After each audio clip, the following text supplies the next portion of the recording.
French Alps. And to do this adventure, I'm driving in the RaceChip Porsche Panamera.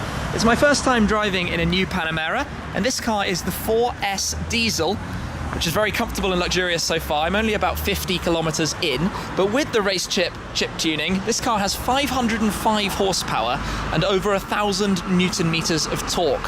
So I'm sure the car and I are going to become very good friends over this journey. There'll be a lot of comfort, but there's also quite a lot of performance. So I'm going to experiment with the different options as we go.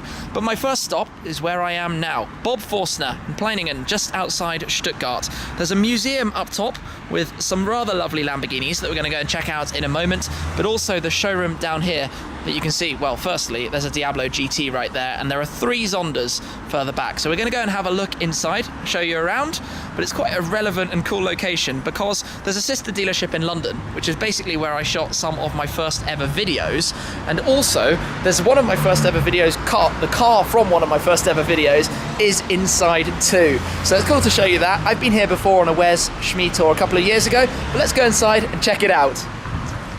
Now then, there's a very nice lineup of Porsches there, but let's skip straight past that. I'm coming back in a moment, don't worry. Likewise, past the Diablo GT, I'll come back to that, and the Versace Murcielago, because I want to go straight over to the Paganis. Now, Bob Forstner is the Pagani dealership here in Germany, so we've got 3 Zondas to take a look at.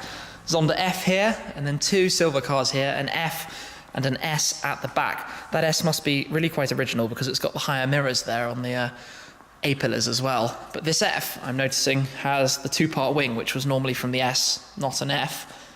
Yeah, there. That's what the original F wing would look like. But these things are just the height of cool, this one being a roadster. Just imagine what driving this must be like. Manual gearbox, screaming V12 behind you, just astonishing. And then I nearly skipped past the Miura, which is looking so beautiful there in the red and silver. That's a lovely color combination. What a car. That's one Lamborghini I love. But as I come around here, look at the size of the back end of the Zonda. It is so wide at the rear and narrow relatively at the front. But they are beautiful, they are elegant. And this car in full silver is kind of interesting as well. What else do we have? This is a Lamborghini Islero, I think. And then at the back, we have a Diablo VT Roadster in a slightly pinky red. And look at the interior. Look at the interior. Full pink leather. That is very bold. So, LM002, the Lamborghini tractor, the Countach engine in a 4-door off-roader. We've got a Diablo SVR race car, which is kind of cool too. Brabus 700 G-Class. Then this is the Versace Murcielago. I think they made 50 of them, maybe 50 coupes, 50 roadsters. Not sure 100%. But also, it's not standard. It's got a Bob Forstner kit on it. And look at the wheels. Those are the Reventon wheels. Those are the wheels off the Lamborghini Reventon. That's quite something. I actually remember that from my previous visit. So let's go into Porsche territory.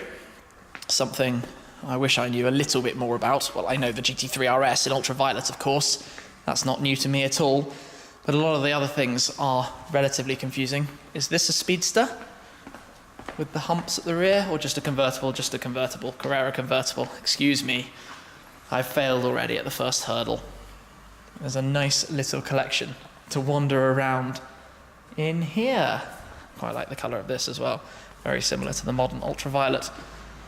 So we'll skip back just over to these two, the 30th anniversary Diablo and the GT. But then I'm going to head upstairs because that is really Lamborghini territory. But I think a lot of Lambo lovers like this an awful lot, the GT. Just because it's ridiculous in terms of its design. It's got that huge scoop in the centre, the big vent on the front bonnet and cutaways and all sorts. But let's head upstairs. Now, into the museum, and I feel like this is going to be quite a knowledge test because we've got many different generations of Lamborghini in here to take a look at. Let's get started here. We've got 2 VT Roadster Diablos. I get a little bit confused with all the different generations of Diablo, but originally they had pop-up headlights, then they got the fixed headlights when Audi came in. So those are later Diablos. Here's an earlier one. This is the SE30, the 30th anniversary Diablo, in this unique colour. Now, you might have seen a McLaren 675 LT, pictures of that from the Middle East have floated all around the internet, painted in that colour that came out for the SE30. Then moving on, we've got the Countach.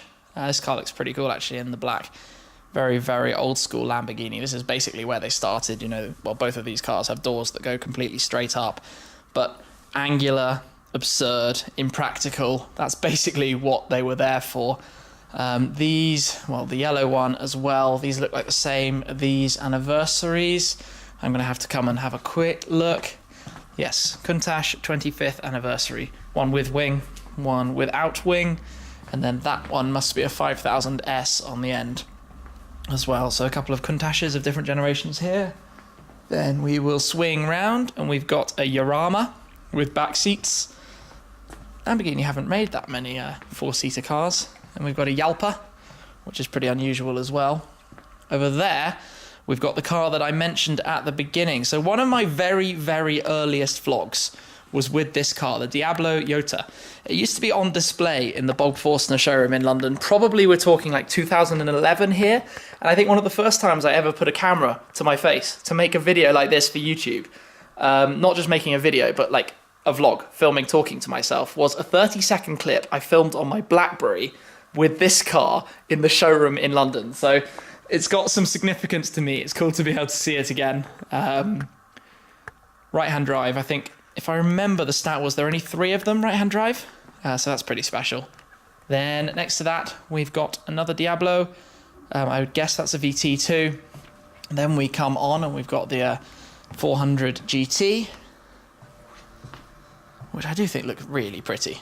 I've always thought they look nice, especially in that colour. And then finally, we've got the Yuraco, another with back seats. So that's quite a little Lamborghini collection up here. Some particularly unusual cars, but fun to come and see them again, because it was a while since I was last here, and there's lots of other sort of fun merchandise and random things like the bull here, dotted around the museum, which is cool. Anyway, this was a bit of a rush visit. I'm going to head now outside and back to the car. So a quick little visit to Bob Forstner. It's always nice to go along and see what's going on there. It's been a very long time since I was last there, but now it's time to hit the roads again. And I've got a couple of kind of short drives between various places I'm going to in this region of Germany, around Stuttgart.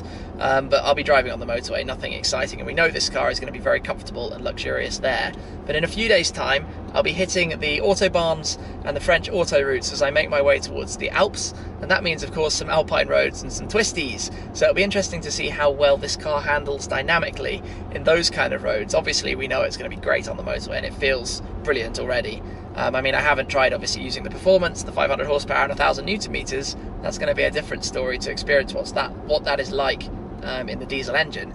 But it is very, very quiet. Just wafting and cruising along is unlike filming in a supercar, that's for sure, because it's just gentle. I mean, there's a little bit of diesel interference if you sort of put your foot down and use some power, but general driving like this seems really, really good. And one thing I love about the new Panamera is the whole sort of ergonomic update to the interior. The way the screens are, well, there are larger screens that are bright and high resolution, so really nice to look at. All the buttons in the center console have this kind of haptic feedback to them, so you feel, I don't know, it's just a nice press. They're glass surfaces, so they're just really, really nice, and you don't have the problem that you had in previous Porsches, including my GT4, where under the screen you had a whole load of buttons that were just immensely fiddly to press the right ones. They were really small and right next to each other.